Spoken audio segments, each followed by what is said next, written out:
एउटा वर्ड भनेको थियो डेमोगग आई डोन्ट नो है थियो त्यस्तो थियो।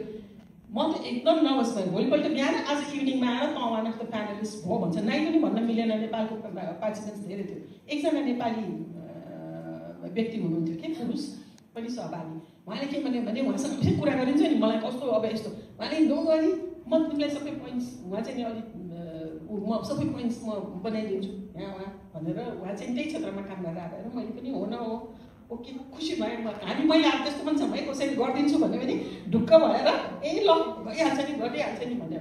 अनि राति सुत्ने बेलामा मलाई 10 बजी सुत्न गएको के असजिलो भयो कि that I am not doing my giving my best again त्यो बेस्ट भन्ने कुरा भनेर म पाउने 11 बजी उठेर म त्यो पेपरहरू सबै पढेर अलिअलि भए पनि अलिकति त जान्न पर्यो नि भनेर साइडमा अलिअलि पोइन्ट्सहरू लेख्दै मैले चाहिँ नि अलिअलि चाहिँ नि गरेँ। तर मेन पोइन्ट त उसबाट आइहाल्छ भन्ने भयो। भोलिपल्ट बिहान त्यो मान्छे देखे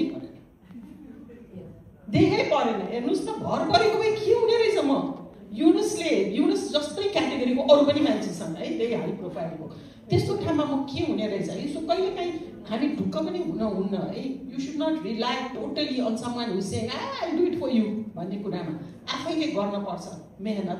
मैले त्यति पढेर अलिकति पोइन्ट्स नलेखेको भए म त्यहाँ ठुलो इम्ब्यारेसमेन्ट र फेलियर हुन्थेँ। तर मैले त्यति गरेको भएर त्यसपछि आफ्नो अलिअलि अनुभव राख्दाखेरि I became one of the best speaker.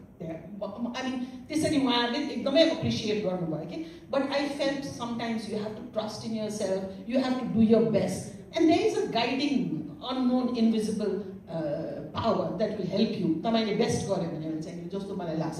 हामीले मोर लेस मैले 5 क्याटेगोरिज भनेको थिएँ तर मोर लेस हामीले च्यालेन्जेस पनि कभर गऱ्यौँ। टर्निङ पोइन्टमा पर्सनल ब्रान्डिङ कसरी हुन्छ भन्ने पनि कभर गऱ्यौँ। कसरी ओभरकम गर्ने च्यालेन्जेसहरू पनि भन्ने कुरा गऱ्यौँ। सोचहरूको परिवर्तनको बारेको पनि कुरा गरेँ। म अब लास्ट किनभने अलिकति ओपन फ्लो पनि गर्नुपर्छ। I know we are getting 15 minutes more है किनभने हामी 15 मिनट्स लेट स्टार्ट गरेँ। सो अहिले लास्ट अब चाहिँ तपाईँहरू धेरै टाइम पाउनुहुन्न। 3 पोइन्ट्स के छोड्न चाहनुहुन्छ उहाँहरूलाई एउटा प्र्याक्टिकल व्यवहारिक टिप्स। त्यो स्टक हुन्छ नि कहिलेकाहीँ म त यही क्षेत्रमा स्टक छु म यहाँबाट माथि उठ्नै सकिनँ कसरी त्यो माथि त्यो स्टक भएको इन्भाइरोमेन्टबाट माथि उठेर नेतृत्वतिर उन्मुख हुनको लागि के 3टा टिप्स व्यवहारिक टिप्स होइन not what is written in the Google but 3टा व्यवहारिक तपाईँहरूको अनुभवमा टिप्स लास्ट राउन्डमा म त्यो चाहिँ यहाँ निर्मलाजी सुरु गर्छु ल। अब साँच्चै 3वटा एउटा चाहिँ सबै पत्रकार भनेको चाहिँ हामी लिडरसिप भनेको चाहिँ सबै अध्यक्ष हुँदैन अनि सबै सम्पादक पनि हुँदैन। राम्रो रिपोर्टर हुँदा पनि सेटिस्फाई हुन सक्ने आफूलाई बनाउनु पर्यो भनेको राम्रो बाइलाइन राम्रो स्टोरी सेयरिङ बाहिर तपाईँको स्टोरीको चर्चा होस् कि बाहिर होइन त्यो भयो भने मैले भनेको आफ्नो क्षेत्र हुन्छ नि। कोही अब एउटा पद हुन्छ त्यो अध्यक्ष हुनलाई 3 वर्ष कुर्न पर्यो फेरि अध्यक्ष भएर हुने चाहिँ होइन नि हामी पत्रकार। त्यस कारणले म चाहिँ के भन्छ राम्रो पत्रकार बनौँ हामी भन्ने लाग्छ। अनि अर्को सेजनको कुरा गर्छु म। सेजन अब यो हामी महिलाहरूकै विषयमा कुरा गऱ्यौँ। महिला हुनुहुन्छ सेजनमा त योभन्दा अगाडि अध्यक्ष 2जनाले सरुले पहिला अनि अहिले चाहिँ आशाजीले ट्राई गर्नुभयो नि त। अनि आशालाई अस्ति भेट भएको थियो अनि अलिक दुःख लाग्यो भनेको म बाहिर थिएँ त्यति बेला। दिदी मैले प्र्याक्टिस मैले ट्राई गरेको हो मलाई केही पनि बिग्रिएको छैन नि त अन्त बिग्रिएको छैन उसको आफ्नो काम त कन्टिन्यू छ। म योभन्दा अगाडि 3.5 वर्ष अगाडि पनि म अध्यक्ष उठेको हो म हारेको तर त्यसले मलाई के पनि निर्मला शर्मा हारे मैले आफ्नो पेसालाई त कन्टिन्यू गरेँ। मैले मेरो समकोण चलाउँथेँ 10 वर्ष पब्लिक हेरिङ जिल्ला गएर हरेक हप्ता त्यति सजिलो थिएन नि मेरो लागि। म त्यसैमा इन्जोय गरिरहेको थिएँ। यतातिर फेरि समय आयो होइन अब उठ्छु भनेर लाग्यो कार्यक्रम चलाउँदै गयो। त्यसले गर्दा हामी आफ्नो पेसामा लिडरसिपमा जाँदा ट्राई गर्ने हो नभए पेसालाई कन्टिन्यू गर्नुपर्छ भन्ने लाग्छ। अर्को सोर्स अफ इन्फर्मेसन र हामीलाई के छ भने अलिकति समय चाहिँ छैन।